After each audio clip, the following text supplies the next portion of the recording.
Like I said, we'd love to hear in the chat. If this is your first time participating in this event, please let us know. And we're just excited to tell you about the day and what to expect. So a little bit about, make sure I know how to advance my slides. Just a minute. So a little bit about about the webinar today. We're going to hear from Dan Cataldi, our commission chair, on the kind of the overview for the day. Then we'll hear from Kevin Kester, one of our commissioners who actually served as a representative from 2009 to 2018, has some tips on how to engage your representatives.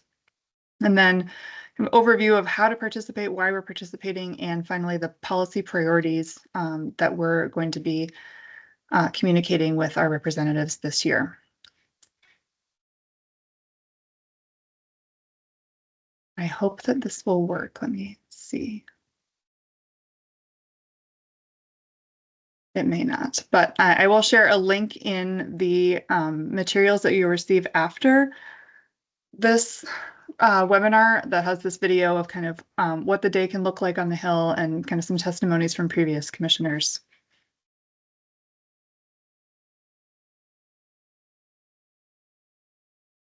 So an overview of the Volunteer Iowa Day at the Capitol. I'm going to introduce Dan Cataldi. If you're on the line, you can unmute yourself and I will advance your slides for you. Thanks. Thanks, Rebecca. As Rebecca said, I'm Dan Cataldi. I chair the commission and have done several of these Day at the Capitals over the last few years. It's great to see so many people on the call.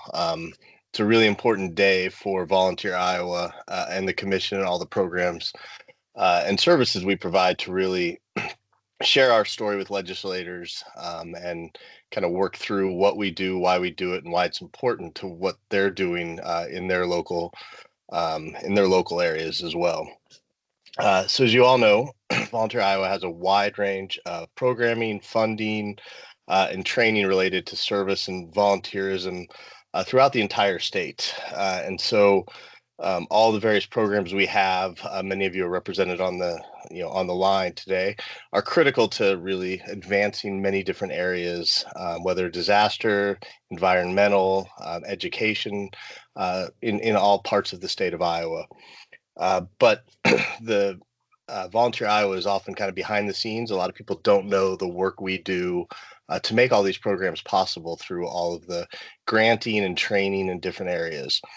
So the Volunteer Day at the Capitol, which we take part in, like many other organizations, really gives us a chance to build awareness and tell our story to legislators about the importance of the work we do. And I think a sidebar that's not in the notes Rebecca sent me, but is I think we were able to share that story very successfully when the state looked at doing some efficiencies and removing some of the state commissions, and originally had slotted to remove the Iowa Commission on Volunteer Service, but really led by the staff and some of the great commissioners were able to share the story, and so I think our name is a little bit more well known now because of that, as a commission that was able to share our story and survive that opportunity, where we were nearly eliminated, but really this allows us to expand on that message that we shared in the past.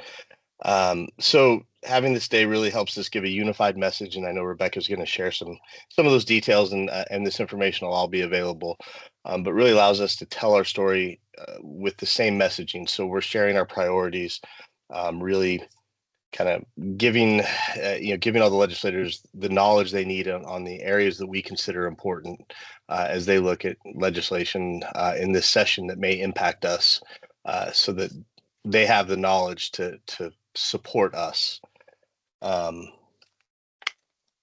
Moving on, Rebecca. Okay.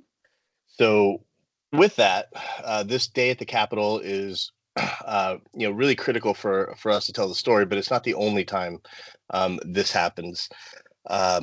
This is just 1 2-hour window where we're able to focus that message, but really the idea is that this can happen anytime. So if you or members of your organizations aren't able to attend that day, we ask that you still schedule time with your legislators, whether virtual or in person. If you can't make it that day, but you want to schedule during, on February 5th when we have our day at the Capitol, that's ideal as well, because we'll all be sharing our message. And, if you're from far away and can't make it into Des Moines, a lot of the legislators will still take those virtual meetings or phone calls to kind of hear the story. The goal is that we want everybody to participate. The more messages, the more times we can tell our story, the more impactful this day is. And it's really a critical day for the success of Volunteer Iowa and all the programs we support. The other thing we ask is that everybody registers. Really important for us to know who's there. One, so we can get feedback after the session, so we can improve the information we provide to everybody participating, to make sure everybody feels comfortable and wants to do this again and feels like the day was of value and successful for your organization. I think that's it on that one. And Rebecca, if I miss things you feel are important, feel free to add them. So we know it can be kind of scary as well, to participate, to kind of go pull a legislator out of session and have a conversation with them, or to even contact them to set an appointment. And that's certainly, I know I've done this several years and still have a little bit of nerves every time that, I have these meetings as well. I think there's, a lot of reasons for that. One is concern that the legislators will be kind of argumentative, or that's not the right word I'm looking for, but disagree with some of our positions. And one of the beauties of being part of the volunteer commission is that we're pretty much apolitical. Our positions aren't real controversial. So, and for the most part, your conversations with legislators are going to be positive. They're going to be well received because nobody is actually out there opposing volunteerism or the work that our commission does, as we've been able to show. So I think that's the first one.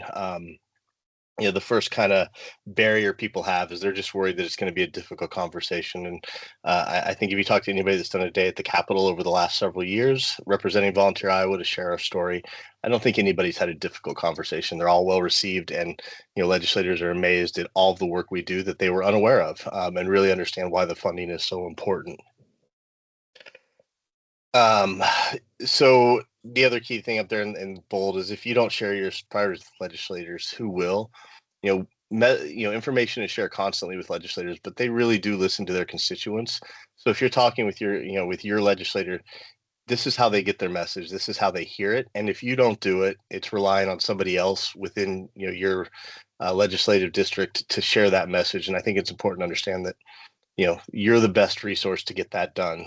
You can't rely on others. And so to make sure that we continue to have the legislative priorities that we need, the funding we need to do all the great work we do, it really comes down to that individual effort. Iowa is traditionally a very retail political environment, and these these one-on-ones with your legislators really are critical. And I think Kevin will speak to that later, to make sure that they hear the message, and that when they go back in to vote on different issues, they understand the priorities of people in their of their constituents, and what makes a difference for what they can do to make a difference. And so I think those are the key points. I don't want to drag it on. Rebecca, anything I missed that you think is important? No, you did great, Dan. Thanks so much. Not a problem. Back to you. All right. Thanks again. All right. Well, hopefully, Dan has made you feel a little better. If this is your first time participating, it's very normal to feel a little nervous about what to expect, but we're going to go through kind of the details of the day and what you can expect as a participant. Before I get started too far, I do want to just make a quick update on the date and time. We're really working to secure space in the rotunda. Probably my fault at some point, but something happened with the reservation, and we're trying to resolve it as soon as we can. So with that disclaimer, I'm going to go on and present this as if nothing is going to change, and we will be in touch with follow-up materials and anything. If anything changes, we'll definitely let you know. And if nothing changes, we will also let you know. So with that, before the date, though, before February 5th, it's really important that you try to get a hold of your legislator. So they are really busy during session. There's several other events even on the 5th, and every other day during session. So it's really unlikely that you're going to be able to connect with them on the day if you haven't reached out in advance. We're going to be sending a template letter, a template email introduction where you can kind of introduce yourself, your program, your point of view, and your connection with Volunteer Iowa. And that is a really great way to just put if they're to request a meeting with the legislator for that day. If they're not available that day, find another time or find a virtual time. But that's a really great way to connect and just introduce the issue so that you're more likely to actually make the connection around Volunteer Iowa. If you can't be at the Capitol on February 5th, please ask for a meeting at another time, or if you're local or a virtual meeting, those are available with your legislators. And again, I'll be sending out kind of an email template with all of the other resources at the end of the week. An easy way to find your legislator is you can click the Iowa Legislator page, and this will be linked again in the materials that I'll send out. And you can find both your senators and your representatives pretty easily just by typing your address. You can also see what committees they're on and if there's anything relevant for Volunteer Iowa. On the day at the Capitol, we have an agenda, or we have our policy priorities and highlights, program highlights, and a handout for you that we'll have in print there. But your job is just to help hold the meetings that you've scheduled with the legislators. If not, you can go up to the floor and request a meeting with them if they're available, and just share your story about your connection with Volunteer Iowa, if you're a member in a national service program, if you are an RSVP volunteer, if you're a mentor, just what that connection has meant for you and your impact. It's really important to take something that's relevant from what we give you that you can really connect with and share that story. If you are inclined on social media, we'd love to hear about your participation. We have a whole social media toolkit that has visuals, hashtags, and kind of captions and anything that could help you highlight your participation on social media. We'd love to see that.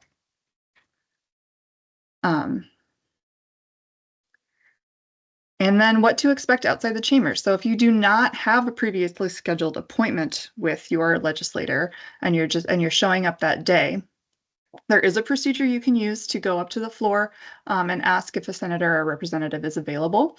We'll have staff and volunteers on hand that day to kind of walk you through that process. But basically, you're going to be going to the second floor of the Capitol, so you'll meet on the rotunda level. And that's where Volunteer Iowa will be with the pamphlet and resources, and that's where you can find people to help guide you up to the second floor. And then there's a Senate chamber on the south side and the House chamber on the north. You can fill out outside the door of each chamber. There is a message slip that you can request the representative you'd like to speak to and request whether or not they're available. And that will be delivered to them by a page. If they are available, that legislator or senator will come out and be willing to talk to you, and you can kind of give your pitch on Volunteer Iowa. So even if you're unable to arrange a meeting, this is definitely an option, and it's definitely a learning experience, and it'd be a fun way to engage with your legislators if you, and we'll definitely be there to help you as well. And then after the event, it's really important to follow up with your legislators. Send a thank you email to anybody you talked with. Anybody report back. Definitely, we want to hear about who you talked with and what programs you highlighted in the after action report, which is the quick post-event survey that we send out.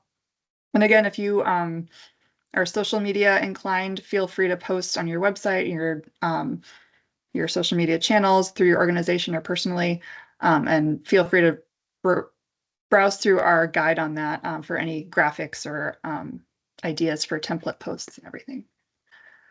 I'm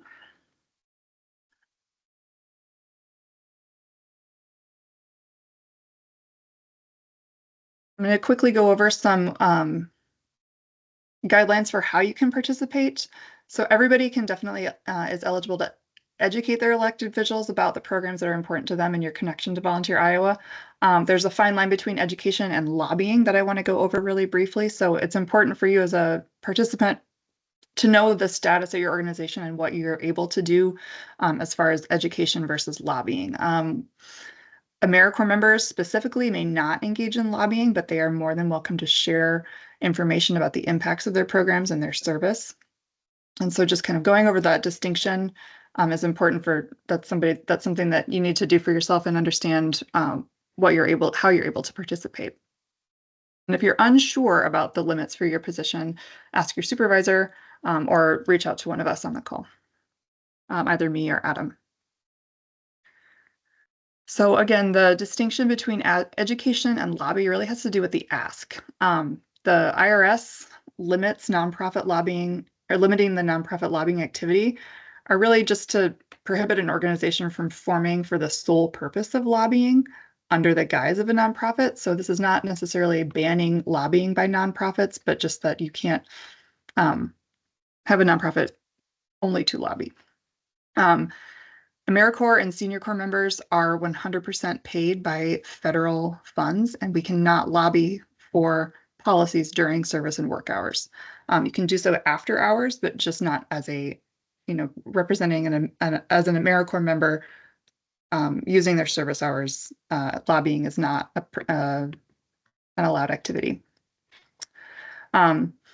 That said, communicating the issues about your program, about the impact of your services, about the need and demand for your services, that all qualifies as education. And so we definitely encourage you to still meet with your senators, communicate your story, your connection to service, and that's going to make a really big impact.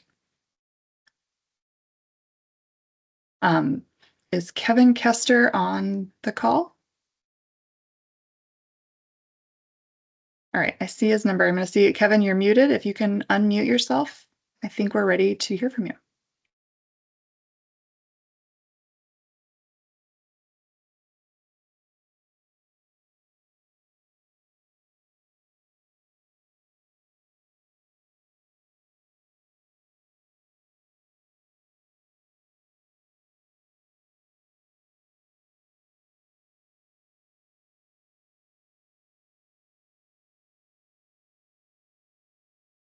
I just saw him.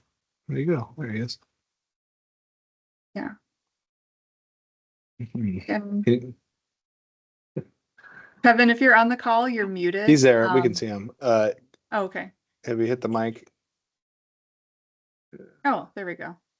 I can't unmute him. Rebecca, Kevin, you want to just can skip to me and then why don't you call Kevin, see if you guys can figure it out? That work? Yes, just a second. Let me just advance to your slides.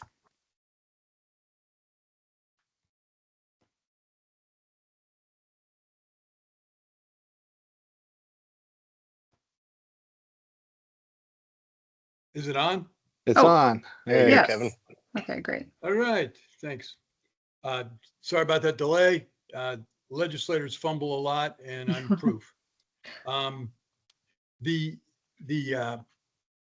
first thing I wanted to share was that it's really important to smile, to relax, to recognize that the senator works for you. I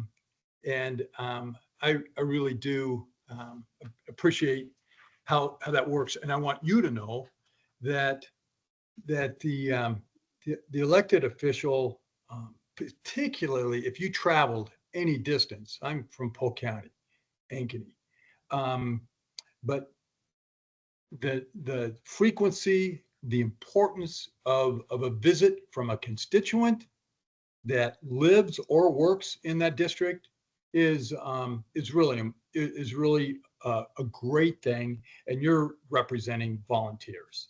What could be more important? Maybe budget, but I hope you get my point. It's already been emphasized to email in advance. They all have the same ending on the legis.iowa.gov email address. It's easy to find. This has already been covered. I want you to know that the clerk that sits beside the legislator in the chamber, House or Senate, is generally checking that email and is accountable for the for much of the work that the responses and much of the activity that goes on with that. So just know that you're reaching somebody that is going to be accountable and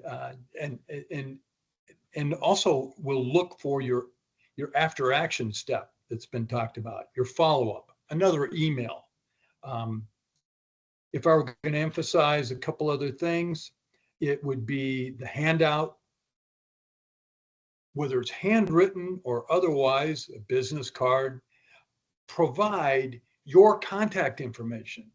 Provide that beautiful touch that whether they respond back to you after the event, you send in that follow-up email what you liked about the conversation and also what you spoke about as your top couple of priorities. And so that's what I really wanted to share is that it's an honor for the legislator to meet you, not necessarily the other way around. And please know that and present from that standpoint, brief to the point, particularly the toolkit that we all have, but your highlighted preference. Emphasize that and follow up on it with an email. Maybe attend a coffee or some kind of forum that they do in your district later, and that would be beautiful also. Thank you.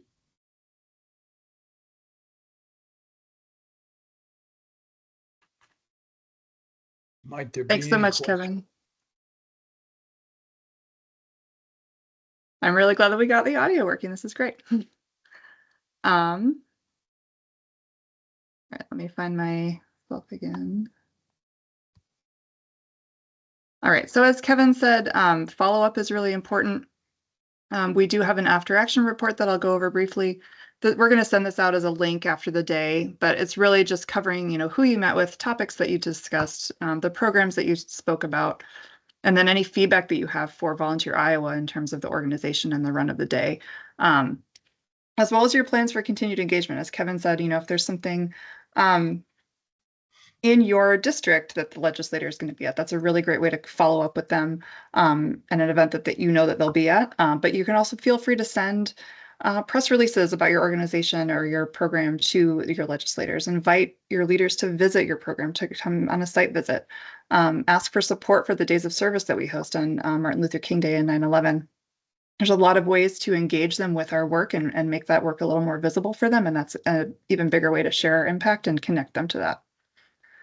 And as Dan had said, and both Kevin and Dan have said, this is really the start of the relationship and engagement with your legislators. So something to build on and continue to connect it back to your work and your mission.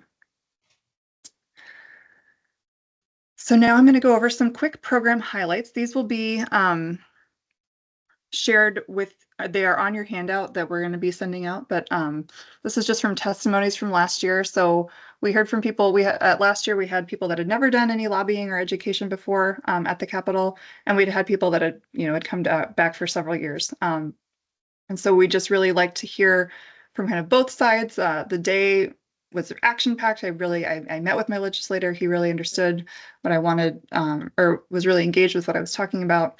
It was empowering for people to be able to talk to their legislators about their program,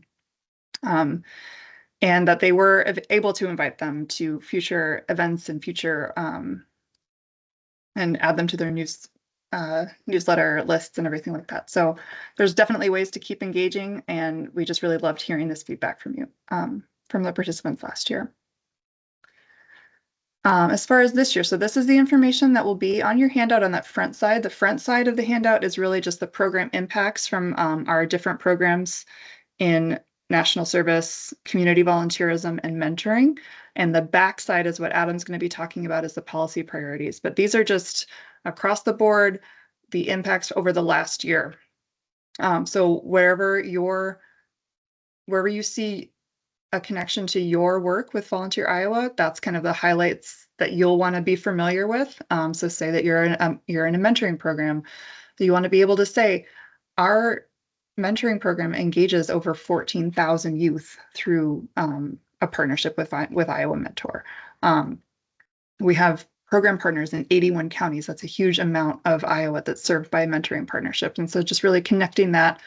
These numbers are here to kind of start the conversation, show that we're already having an impact. So I would familiarize yourself with whichever column is the most relevant to you, but it is just also really great to see the impacts from year to year.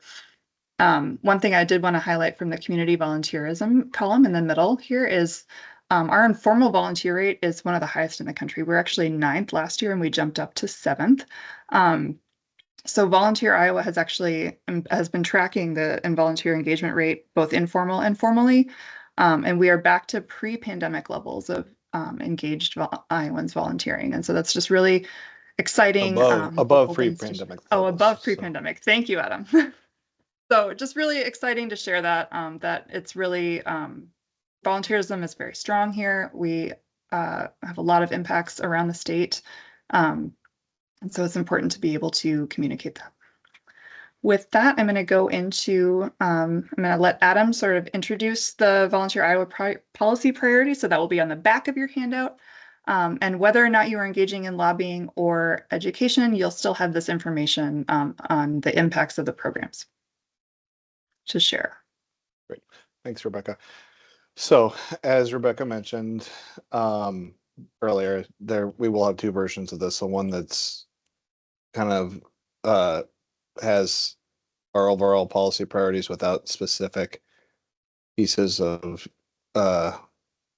specific asks, or so that they couldn't be construed as lobbying. So if you're in if you're an AmeriCorps member, or if you're in a position where you cannot participate in anything that could be construed as lobbying, we want to make sure that that's that we have both of those options. So overall, the Iowa Commission on Volunteer Service, one of its duties is to advocate for policy and positions that increase in service in Iowa. So it's part of our state service plan. And in general, every year, and Kevin mentioned, there's a lot of new bills that come out. Every legislator, there's I think 150 senators and legislators and House members, and any of them can have different ideas, can introduce bills every year. So there's a lot of bills. Some have a good chance, some don't. But one of the things that we do is look at what bills are introduced and see if there's any that are advancing or that could affect service. So it could either improve the climate for volunteerism and service in Iowa, or it could create more barriers. Or there could be new things, new ideas, new initiatives that are moving forward that could have an opportunity where service could play a role and maybe make it more effective or efficient in doing so. So we try to look for those opportunities. I'm not going to read through all of these things, but this is basically saying that it aligns with our state service plan. Does a policy, does it advance that culture and climate of service in Iowa? Does it affect and help build that infrastructure for service in Iowa? Does it, develop new service opportunities, or could it? So yeah, in general, we're looking at those opportunities, and sometimes new things come up and throughout the session. So if there are issues or areas that your organization or your is working on, or legislation that you're aware of that you're working on that you think does impact it, let us know. We kind of have this broad piece that kind of guides us in how to evaluate whether it's something that we get involved with or not. So that's kind of just our criteria. So first up, the AmeriCorps seniors ask. So our legislative priority is basically to maintain the annual appropriation for RSVP state funding. It's awarded through the Health and Human Services Appropriations Bill. And it used to be lined out, but now it's part of the broader commission appropriation. But they're behind every one of those is sub allocations that they kind of have, and legislative services has that they kind of tell us here's how we came to this number, and here's what we see for each of these things that the commission adheres to moving forward. So, but it gives us a little bit of flexibility in cases where, if something changes or falls through, or to do that. So, the status quo funding for RCP is 418,698, and that is what we anticipate, or was in the governor's budget for that piece. And that money goes to Iowa's RCP programs. We are working right now to, with changes in the federal policy side, to make our state awards more nimble, and we're going through some rulemaking processes right now to do that, to be able to. But this funding is really critical for programs to meet their match and to continue to grow and exist in Iowa. So. And Iowa is one of the first states, but one of now many states that does support our RSCP or broader AmeriCorps seniors work and growing in Iowa. And it's probably one of the best programs in really tackling getting programming in rural areas. So it's something that usually rural legislators really support, because it's a great way to engage and get programming in their community and get and move initiatives forward. Next piece, AmeriCorps Iowa. Advance that. So this is our AmeriCorps state programming. We kind of broken it up into two pieces, but one has been on here for a long time, and I think it was over 10 years ago that the legislature originally passed a bill, both or out of all committees, making the living allowance and the living stipend tax free. However, because of at the time, it would, if they did them together, it would have required a full fiscal analysis. So we broke it up and thought we'd do the next one the next year, but a lot of new things happened. So it got tabled for a bit, and it's still on our thing. But the commission's position has been that AmeriCorps members serving Iowa shouldn't have to pay Iowa to serve. And so that is kind of the overall position, and any time we can remove that tax burden for an AmeriCorps member to serve. And they have made some exceptions.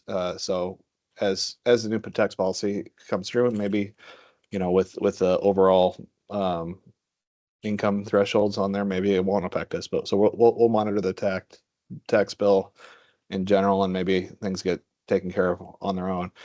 But it's something that I think legislators generally have supported, and did pass unanimously out of committees when it was introduced. So when legislators kind of are have the issue in front of them, it's something they support. So it's just a matter of finding the right vehicles, and it's not on its own a big issue piece, but it's something that, and you hear a lot about simplifying the tax code. This actually doesn't simplify it.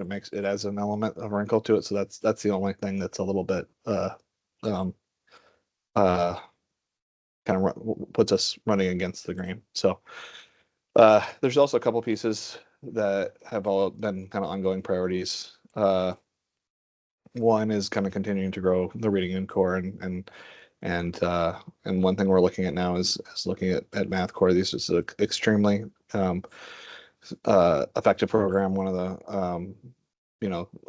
what we've heard from our AEA partners and Department of Education, that it is the not only most cost efficient program in dealing with tutoring, but it's actually the most effective.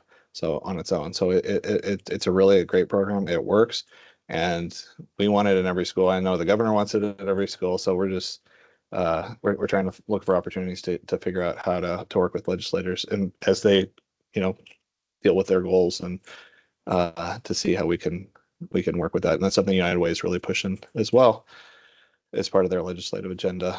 And then the refugee rise, maintaining that, that that funding really helps develop programs that help navigate for new Iowans, refugees, and things like that, and programs that meet that criteria. So I know individual programs might ask for more and all those things, and that's fine. I mean, every program can ask for whatever they want and ask for those things in there, but this is kind of, in line with the governor's budget and kind of overall what we felt was plausible this year. So mentoring, this is something that one part of the commission's overall funding includes funding that helps support Mentor Iowa on the Volunteer Iowa staff, and but and so we're not asking for anything more than in the governor's budget on that, and so just maintaining that annual funding for that. But also, the Department of Public Health does grants every year for mentoring. They have the same reason we did. They asked for flexibility a few years back. They have different sources, like they have Sunday liquor revenue for selling licenses for that, and they have other sources of revenue. So to give them flexibility to do those grants, and it did increase the level of, as they stated it would, if they had more flexibility, they could fund actually more mentoring programs. So one of the things that I think educating about the impact of that, and that where some of that money comes from in the behavioral health funding stream, is something that we just encourage our mentoring programs. So this isn't lobbying really, because we're not asking for anything except that knowing that part of that money that goes to behavioral health supports this work and these grants, and it really has a huge impact in local communities. So we want to see that continue. And now that we're there, we're really trying to work with them to hopefully, can improve the connection and efficiency to make those even more effective. So, and overall, it's just the funding that the commission receives to do our work is really critical in providing support to nonprofits and to organizations, and to keep our federal funds and keep other funds, the private funds. We have private grants that are coming in to keep us going, that we kind of need that baseline match to operate. And it's really critical, because when we don't receive that funding, that's when we have to get creative and try to think of ways to bring in revenue, that because we can't pay for our kind of the baseline sellers and things like that out of private dollars, but we can pay for it out of fees and things like that. So we don't want to ever impose fees or costs on programs. So this is why we try to keep this whole. So and keep our costs low. So yeah, this is kind of our overall ask. This is again not really legislating, but just talking about what the commission does and how you interact with it is a way to educate legislators so they better understand our work. And that's all I have. So thank you very much. And do you want to turn it to questions, or do we, Rebecca? Yeah, so that's all the information that we had to present today. I really want to thank our speakers. So Adam and Kevin and Dan all did great. If anybody has any questions, we have the next 20 minutes or so. Feel free to ask in the chat, or raise your hand and we can go through anything with you. So the floor is open.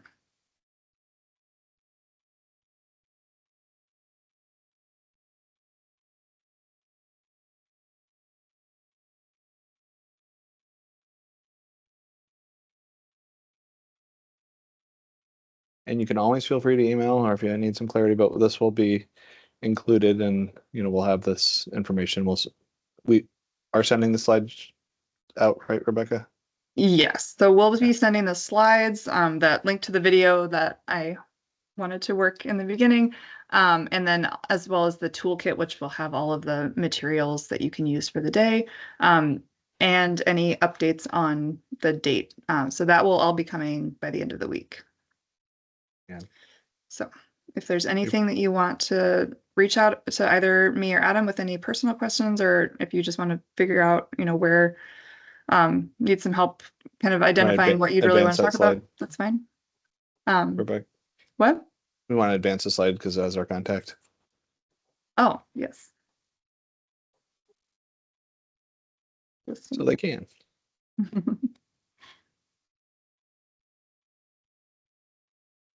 Yes, so here's Adam and my contact information. Feel free to reach out directly to either of us. And again, we'll be in touch with all of the materials that you need for the day. We're so excited that you're registered and that you're excited to participate with us. And we think it's going to be a great experience for you. So thank you for attending today. I do have a question. Mhm. How early do you want us to be there? And is there a meeting spot? So right now the plan is to meet at the event will be from 11 to 1. And so volunteer staff will be available from 11 to 1 to kind of you'll show up at the West Rotunda. So we'll be sharing And as part of again, our meeting subject to materials. change, but assuming all goes well. Mhm. As part of your meeting materials, you get a public parking information sheet that will show you where is available to park that day. You'll come in through the main entrance now is actually right by the Capitol steps on the west side of the building. You kind of go through security and then go up the steps. There's also an elevator to the main rotunda, and then you'll see it's full of people, but you'll find us in the west rotunda, kind of by where the boat is. Yeah, so 11 to 1, we'll be setting up around 10:30. We'll be tearing down by 1:30.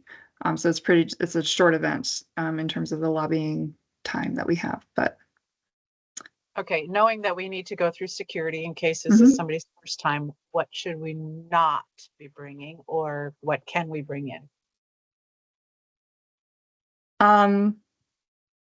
security, you'll have to go through metal detectors. You can bring laptops, you can bring anything that you'd need for that day, but It just goes Yeah, through the Kevin. belt. Your body will go through the metal detector, but everything Mhm. else goes through the kind of X-ray machine thing. kind of like that- at an airport.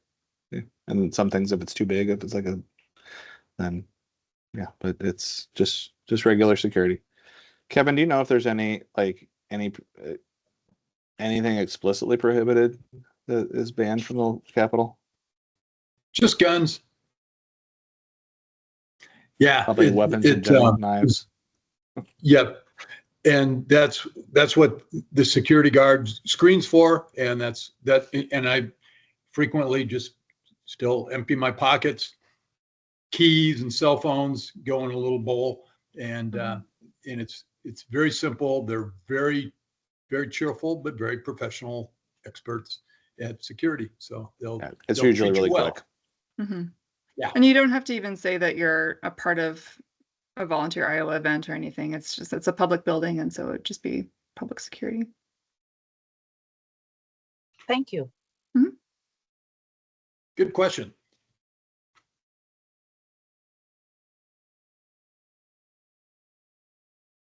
All right. Well, thank you, everyone. I appreciate it, and we look forward to seeing you soon. Thank Thanks, you. everyone. Appreciate your time.